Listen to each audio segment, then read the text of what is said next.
பாஸ்கா காலம் 2ஆம் வாரம் வியாழன்.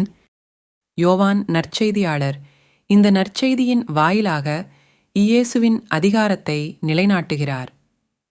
ஒருவரை பற்றிய செய்தி நமக்கு முழுமையாக தெரிய வேண்டுமென்றால் அவருடைய குடும்பத்தில் இருக்கிறவர்தான் அதை நமக்கு தர முடியும். அதுதான் உண்மையானதாக இருக்கும்.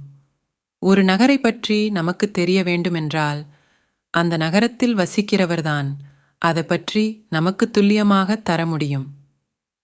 கடவுளை பற்றிய செய்தி நமக்கு கிடைக்க வேண்டுமென்றால் அது கடவுளின் மகனால் மட்டும்தான் முடியும்.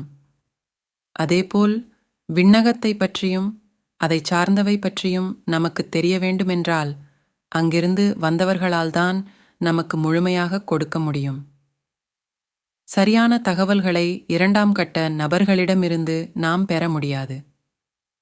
இவ்வாறு சொல்வதன் மூலம் இயேசுதான் கடவுளின் மகன் என்பதையும் வரவிருக்கிற மெசியா என்பதையும் யோவான் நற்செய்தியாளர் உறுதிப்படுத்துகிறார்.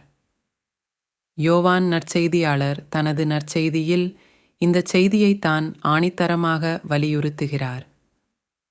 அவர் நற்செய்தியை எழுதுவதன் நோக்கமாகவும் இதையேதான் சொல்கிறார்.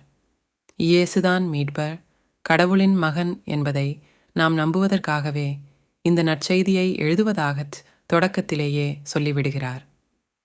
ஆக இங்கே இயேசு கடவுளிடமிருந்து வந்தவர் என்பதை அவரது போதனையே நமக்கு போதுமானதாக எடுத்துரைத்து விடுகிறது.